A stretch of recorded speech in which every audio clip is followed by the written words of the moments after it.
नमस्कार दोस्तों, स्वागत है आज के नए वीडियो में।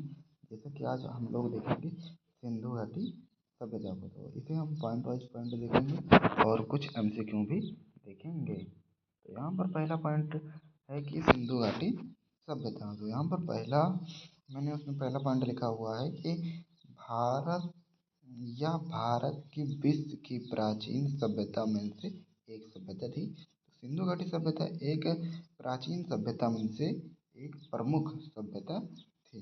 तो यहाँ पर दूसरा पॉइंट दिया गया हुआ है कि 1826 ईस्वी में चार्ल्स मैसन द्वारा सर्वप्रथम इस सभ्यता पर प्रकाश डाला गया। तो यहाँ पर दूसरा पॉइंट ये है कि 1826 में किसके द्वारा, तो चार्ल्स मैसन द्वारा इस सभ्यता पर प्रकाश डाला गया। तो आज देखते हैं अगले टॉपिक को। तो 1853 ईस्वी में अलेक्जेंडर कनिंघम, यानी जो पुरातत्व के सर्वश्रेष्ठ पिता कहे जाते हैं।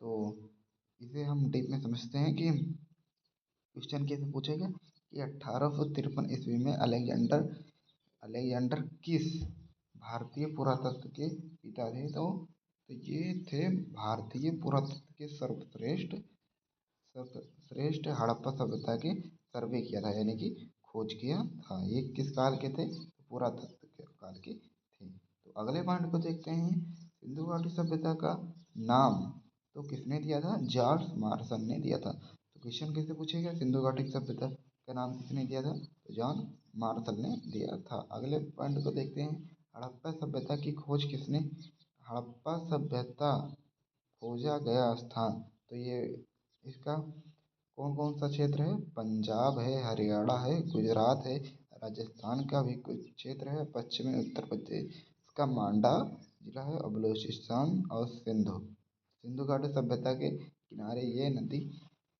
सभ्यता स्थित थी, सिंधु घाटी सभ्यता के किनारे। तो आइए देखते हैं सिंधु घाटी सभ्यता का कुछ विस्तार।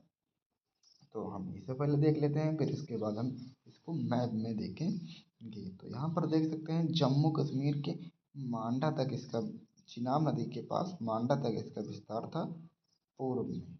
और पश्चिम में देखते हैं तो ये दैमाबाद प्रवाह नदी के पर महाराष्ट्र में इसका था। और देख सकते हैं दक्षिण में इसका विस्तार हो गया, और पूर्व में आलमगीर उत्तर प्रदेश तक इसका विस्तार था, और दक्षिण में दस्त नदी सूत कांगड़ और बलूचिस्तान में स्थित है। ये लगभग 13 वर्ग किलोमीटर तक इसका विस्तार था। यह विश्व की सबसे बड़ी सभ्यता थी। यह भारत, पाकिस्तान और अफगानिस्तान तक फैली हुई थी।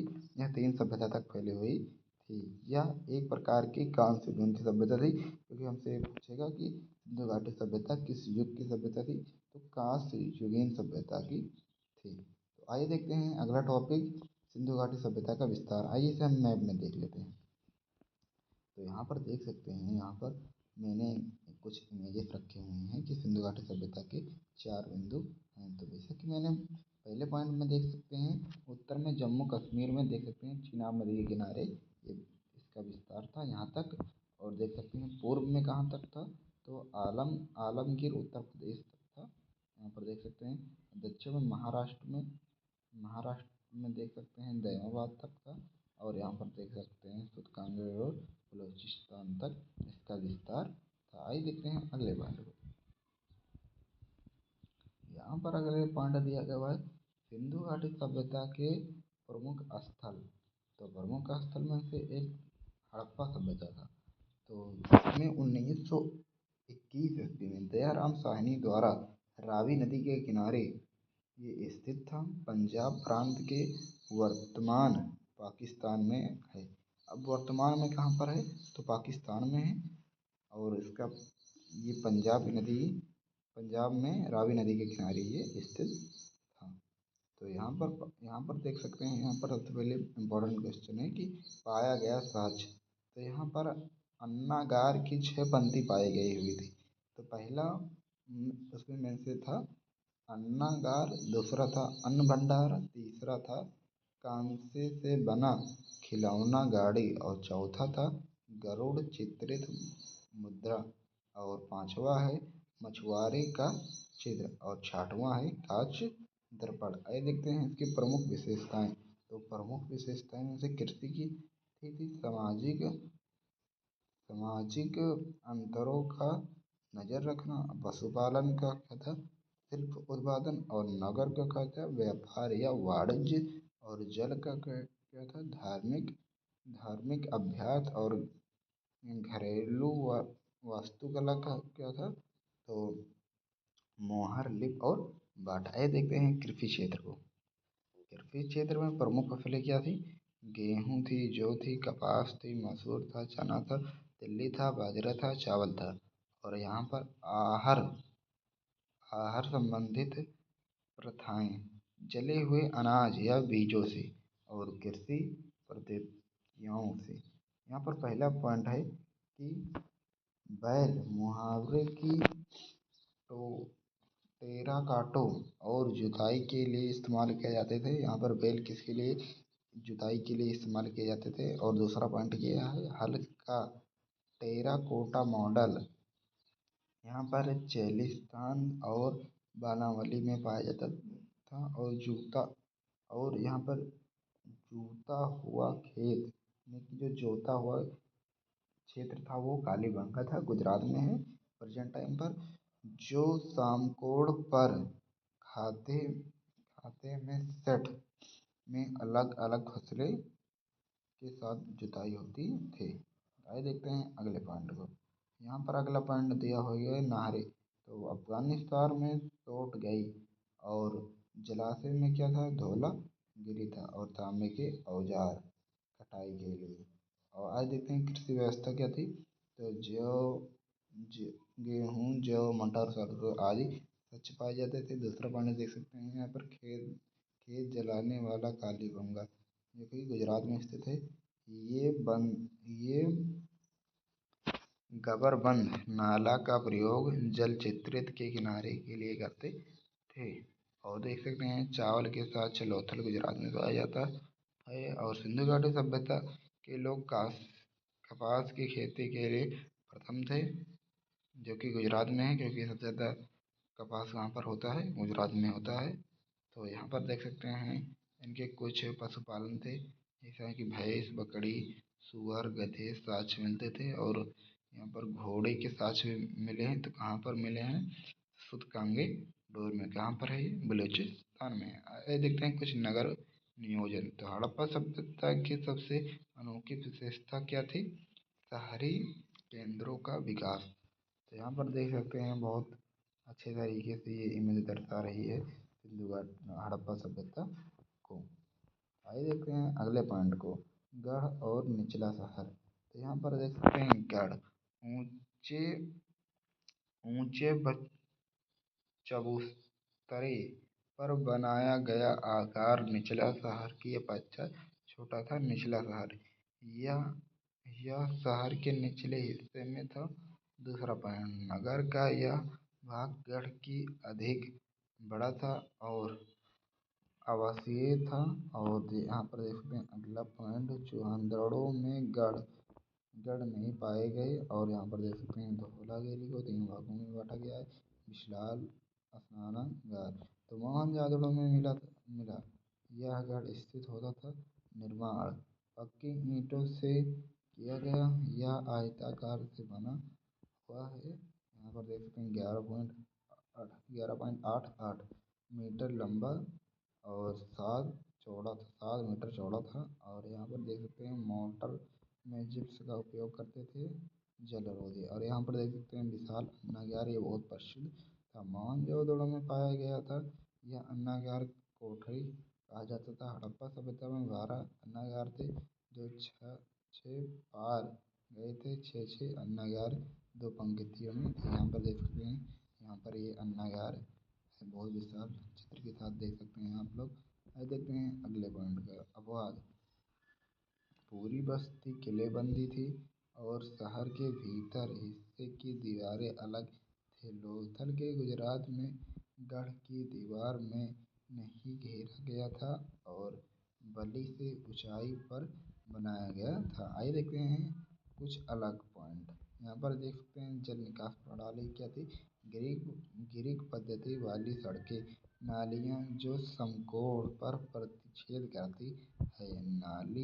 नाली प्रणाली बड़े शहरों तथा छोटी बस्तियों में पाई गई थी और लोथल जली पक्की ईंटें से निर्माण मिला था। और यहाँ पर देख सकते हैं ठोस अपशिष्ट को साफ करने के लिए नालियों के बीच नापदान था। दक्कन के लिए चूना पत्थर का उपयोग किया जाता था। रसोई और अन्नागार में भी नालियाँ होती थी और सड़क नालियों से जुड़ी होती थी। नालियाँ पत्थर की ईंटों से ढकी रहती थी और यहाँ पर देख सकते हैं हेम होल होते थे। यहाँ पर देख सकते हैं चित्र को दर्शा रहे हैं। अब देखते हैं सिंधु घाटी सभ्यता के साक्ष्य। तो यहाँ पर देख सकते हैं 1921 में दयारा द्वारा इसे खोजा गया था। रावी नदी के किनारे था। यहाँ पर देख सकते हैं कुछ अन्न भंडागार थे और देख सकते हैं कांसे से बना खिलौने की गाड़ी देख सकते हैं आप लोग और गरुड़ चित्रण और मछुआरे का चित्र काफी सुंदर। अब देख सकते हैं दूसरा पॉइंट मोहनजोदड़ो 1962 में राखालदास बनर्जी द्वारा ये खोजा गया था। ये क्वेश्चन पूछेगा कि मोहनजोदड़ो को किसके द्वारा खोजा गया था, तो 1922 में राखालदास बनर्जी द्वारा इसे खोजा गया था। सिंधु घाटी सभ्यता के किनारे बसा पाया गया साक्ष्य। तो यहाँ पर देख सकते हैं पहला पॉइंट दिया गया हुआ है कि विशाल स्नानागार। तो विशाल स्नानागार में अन्नागार प्राप्त हुआ और दाढ़ी वाला पुरुष, मतलब कि यहाँ पर बड़ी बड़ी दाढ़ी वाला पुरुष भी पाए जाते थे। और यहाँ पर मृतकों को टीला पाया जाता था और कांस निर्मित महिलाओं की एक मूर्ति पाई जाती थी। दाढ़ी बनाने वाले पुजारियों की मूर्ति भी पाई जाती थी। एक सारंगी पशुओं की मुद्राएं। और यहाँ पर सातवां पॉइंट दिया गया हुआ है कि पशुपति सेल। और यहाँ पर देख सकते हैं लोथल गुजरात में, वर्तमान में कहाँ पर है ये, तो गुजरात में स्थित है। 1955 से 1962 में इसे खोजा गया था। और रंगनाथ द्वारा यहाँ पर देख सकते हैं अगला पॉइंट दिया गया हुआ है भोगवा नदी के किनारे ये बसा था, पाया गया साक्ष्य। यहाँ पर सबसे प्रमुख साक्ष्य था कौन था, अग्निदेव का तो पहला वाला कौन सा है कोड़ी माड़ा। तो ये दूसरा पॉइंट सबसे इम्पोर्टेंट है अग्निदेव का। तीसरा पॉइंट कौन दिया गया है, हाथी के दंत भी कहाँ पाए गए हैं, लोथल गुजरात में पाए गए हैं। चौथा वाला पॉइंट क्या दिया गया है कि घोड़े की मृदा मूर्ति चालक लोमड़ी चिन्ह। और पांचवा पॉइंट हमसे दिया गया हुआ है 3 युगांती संधियाँ। और छठवां पॉइंट दिया गया हुआ है एक प्रमुख बंदरगाह भी था लोथल। आइए देखते हैं अगले पॉइंट को। तो चौथा पॉइंट दिया गया हुआ है कालीबंगा, वर्तमान में कहाँ पर है, राजस्थान में है यह खोज। यहाँ पर देख सकते हैं अमलानंद घोष ब्रजवासी बीके का था। और यहाँ पर देख सकते हैं हम अगला पॉइंट दिया गया 1953 से 1960 की हुई थी और घाघरा नदी के किनारे बसा हुआ था। यहाँ पर जूते हुए खेत यहाँ पर गलत लिख दिया, जोते गए हुए थे। और अग्नि हवन कुंड भी कहाँ पर था, गुजरात में था। और जोड़ियों भी कहाँ थी, कहाँ पर था, गुजरात में। तो क्वेश्चन कैसे पूछेगा, अग्नि हवन मुंड कहाँ पर था सिंधु घाटी सभ्यता के समय काल पर, तो कालीबंगा या गुजरात ही दिया गया होगा। तो यहाँ पर देख सकते हैं पांचवा पॉइंट दिया गया हुआ है राखी गढ़ी, वर्तमान में या कहाँ पर है, तो हिसार हरियाणा में है। और 1969 में ईस्वी में घाघरा नदी के किनारे ये खोजा गया था और पाया गया था। आज यहाँ पर देख सकते हैं ताम्र उपकरण और देख सकते हैं हड़प्पा लिपि युक्त मुद्रा। हम इसके कुछ एमसीक्यू भी देखेंगे। पहले आप लोग कॉन्सेप्ट देख लो, कॉन्सेप्ट देख लोगे तो एमसीक्यू करने में आप लोगों को बहुत आसानी होगी। तो यहाँ पर देख सकते हैं चुनाव दड़ो। तो वर्ष 1931 ईस्वी में खोजा गया स्थान सिंधु घाटी सभ्यता के किनारे था। प्रमुख साक्ष्य यहाँ पर देख सकते हैं मानके बनाने कारखाना, बिजली का छीला करते। और यहाँ पर देख सकते हैं लिपकेस्ट का गाड़ी। और देख सकते हैं मछलियाँ अलंक मुद्रा और देख सकते हैं कोडचा 1935 ईस्वी से 1955 ईस्वी में खोजा गया और सिंधु घाटी सभ्यता के किनारे कच्चे ईंट के मकान और चूल्हे पाए गए हैं। और यहाँ पर 8वां पॉइंट दिया गया हुआ है बनावली। तो यहाँ पर देख सकते हैं बनावली में क्या देगा, हिसार हरियाणा। और खोज कब हुई थी, तो 1973 ईस्वी में हुई थी सरस्वती नदी के किनारे। और यहाँ मिट्टी के हल भी पाए गए हुए हैं, देख सकते हैं इसको चित्र को बहुत अच्छे तरीके से दर्शाया गया हुआ है। यहाँ पर जो का साक्ष्य पाया गया हुआ है। 9वां पॉइंट क्या है, रोपड़ वर्तमान में कहाँ पर है, ये रूपनगर पंजाब में है। खोजा गया 1955 में था। किस नदी के किनारे था, तो सतलज नदी के किनारे था। प्राप्त किया गया हुआ साक्ष्य सबसे इम्पोर्टेंट दूसरा पॉइंट दिया गया हुआ है, मानव के साथ कुत्ते दफनाने का साक्ष्य। और पहला पॉइंट दिया हुआ है तांबे की कुल्हाड़ी। तो यहाँ पर पूछ सकता है कि कौन सा साक्ष्य कहाँ पर पाया गया हुआ था, रंगपुर, क्योंकि वर्तमान में कहाँ, गुजरात के कठरियावाड़ में है। 1954 ईस्वी में पाया गया हुआ था, भादर नदी के किनारे प्राप्त किया गया। सबसे प्रमुख साक्ष्य कौन था, 3 संस्कृतियों की विशेष।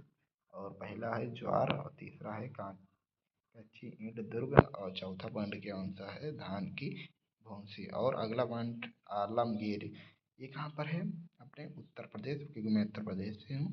तो हिडन नदी के किनारे ये बसा हुआ था। तो यहाँ पर पूछ सकता है हिडन नदी किस किनारे है, तो कहाँ पर स्थित है, तो उत्तर प्रदेश में स्थित है। और मृत गंडो पर रंगीन चित्र के साक्ष्य भी पाए गए हुए हैं। आइए देखते हैं और कुछ पॉइंट।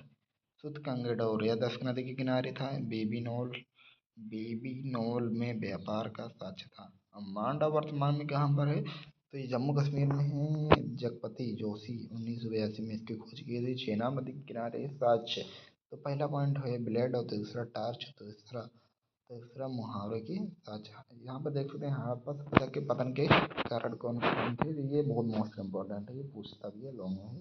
तो यहाँ पर देख सकते हैं जलवायु परिवर्तन में, क्योंकि जलवायु अधिक हो गई थी, पानी का बाढ़ अधिक हो गया था, इसलिए सिंधु घाटी सभ्यता का पतन हो गया और वनों की कटाई से, क्योंकि और तीसरा पॉइंट है अत्यधिक बाढ़ के कारण सिंधु घाटी सभ्यता का दान हो गया और नदियों के बहान सूचना से। और यहाँ पर देख सकते हैं इंद्रेशन का उपयोग करके। यहाँ पर आप देख सकते हैं कौन सी हेडिंग दी हुई है, इसके बाद हम एमसीक्यू भी देख सकते हैं। तो दफनाने के तरीके, तो संयुक्त राव यहाँ पर देख सकते हैं इतना इम्पोर्टेंट नहीं है। और आइए देखते हैं इसके एमसीक्यू में। तो सिंधु घाटी सभ्यता के कुछ एमसीक्यू प्रश्न। तो यहाँ पर देख सकते हैं पहला प्रश्न दिया गया हुआ है कि सिंधु घाटी सभ्यता को और किस नाम से जाना जाता था। ऑप्शन ए वैदिक सभ्यता, ऑप्शन बी हड़प्पा सभ्यता, ऑप्शन सी आर्य सभ्यता, ऑप्शन डी मानव सभ्यता। इसका करेक्ट ऑप्शन है सिंधु घाटी सभ्यता को हड़प्पा सभ्यता के नाम से जाना जाता था, इसका करेक्ट ऑप्शन है। आइए देखते हैं दूसरे प्रश्न। हड़प्पा सभ्यता की खोज किसने की थी, तो दयाराम साहनी ने, option A, option B Rakhaldas Banerjee ने, ऑप्शन सी जॉन मार्शल ने, ऑप्शन डी मैक्स लूथर ने। तो इसका करेक्ट ऑप्शन है दयाराम साहनी। मैंने बताया था आप लोग कॉन्सेप्ट कर लेंगे तो एमसीक्यू आप लोगों को आसान हो जाएगा, इसलिए मैंने पहले कॉन्सेप्ट कराया। तो तीसरा प्रश्न दिया गया है मोहनजोदड़ो की खोज किसने की थी, तो दयाराम साहनी ने, राखालदास बनर्जी ने, लॉर्ड कर्जन ने, अलेक्जेंडर ने। तो राखालदास बनर्जी ने मोहनजोदड़ो की खोज की थी। आइए देखते हैं चौथे प्रश्न को। चौथे प्रश्न में दिया गया है सिंधु घाटी सभ्यता का काल माना जाता है, तो ऑप्शन ए 1500 1000 ईस्वी तक, 2500 ईस्वी से 1750 ईस्वी तक, और ऑप्शन सी 1000 ईस्वी से 500 ईस्वी तक, ऑप्शन डी 3000 ईस्वी से 2000 ईस्वी तक है। तो इसका करेक्ट ऑप्शन है 1500 ईस्वी से 1750 ईस्वी तक। यहाँ पर देख सकते हैं पांचवें पॉइंट हमको दिया गया है हड़प्पा सभ्यता का सबसे बड़ा नगर कौन था, तो ऑप्शन में Harappa, option B Lothal, option C Mohenjodaro, option D Kalibanga. तो इसका करेक्ट ऑप्शन है मोहनजोदड़ो। आइए देखते हैं छठवां प्रश्न। छठवां प्रश्न हमसे दिया गया हुआ है कि ग्रेट बाढ़ महानगर कहाँ था, तो ऑप्शन है Harappa, option B Mohenjodaro, option C Lothal, option D Dholavira. तो आइए देखते हैं दूसरा प्रश्न ऑप्शन बी मोहनजोदड़ो। आइए देखते हैं 7वां प्रश्न। लोथल के लिए प्रसिद्ध था। ऑप्शन ए मंदिर, ऑप्शन बी किला, ऑप्शन सी बंदरगाह, ऑप्शन डी गिरती। तो इसका करेक्ट ऑप्शन है ऑप्शन सी बंदरगाह। हड़प्पा सभ्यता के लोग किस धातु में प्रायश्चित नहीं थे। तो ऑप्शन ए सोना, ऑप्शन बी तांबा, ऑप्शन सी लोहा, ऑप्शन डी चांदी। तो इसका करेक्ट ऑप्शन है ऑप्शन सी नहीं, क्योंकि लोहा का ज्ञान नहीं था हड़प्पा सभ्यता में, उन्हें वैदिक काल में हड़प्पा सभ्यता का ज्ञान होता। आइए देखते हैं 9वां प्रश्न। 9वां प्रश्न हमसे दिया गया है हड़प्पा सभ्यता की लिपि कैसी थी। तो ऑप्शन ए पढ़ी जा चुकी थी, ऑप्शन बी अपठित अब तक पढ़ी नहीं जा सकती थी, ऑप्शन सी संस्कृत में, ऑप्शन डी हिंदी में। तो इसका करेक्ट ऑप्शन है अपठित है सिंधु घाटी सभ्यता की। देखते हैं 10वां प्रश्न। 10वां प्रश्न हमसे दिया गया हुआ है हड़प्पा सभ्यता के लोग किस पशु की पूजा करते थे। तो यहाँ पर देख सकते हैं बैल की पूजा करते थे। मैं इसे अब जल्दी जल्दी करा देता हूँ कि बहुत टाइम हो रहा है। हड़प्पा सभ्यता के मुख्य फसल कौन सी थी। तो गेहूँ और जौ थी। देखते हैं अगले प्रश्न को। धोलावीरा कहाँ स्थित है। धोलावीरा यहाँ पर गुजरात में स्थित है। और कालीबंगा किस राज्य में स्थित है। तो कालीबंगा राजस्थान में स्थित है। और 14वां प्रश्न दिया गया हड़प्पा सभ्यता का समाज कैसा था। तो सामंतवादी था, समतावादी था। तो 15वां प्रश्न दिया गया है हड़प्पा सभ्यता का व्यवसाय कैसा था। तो हड़प्पा सभ्यता का व्यवसाय कृषि था। और मोहनजोदड़ो का अर्थ क्या है। मृतकों का टेला। अरे में 17वां प्रश्न दिया गया है सिंधु घाटी सभ्यता के मकान किससे बने थे। कच्ची पक्की ईंटों के बने हुए थे। हड़प्पा सभ्यता का पतन किसके कारण हुआ था। तो भूकंप, बाढ़, जलवायु परिवर्तन, उपरोक्त सभी से हुआ था। हड़प्पा सभ्यता में किस प्रकार की नाली की व्यवस्था थी। तो अत्यंत विकसित थी वहाँ की नाली। और 20वां प्रश्न दिया गया है हड़प्पा सभ्यता के लोग इस खेल को जानते थे। तो पासा खेल को जानते थे। यदि आप लोगों को मेरी वीडियो पसंद आई हो तो चैनल को सब्सक्राइब कर लें।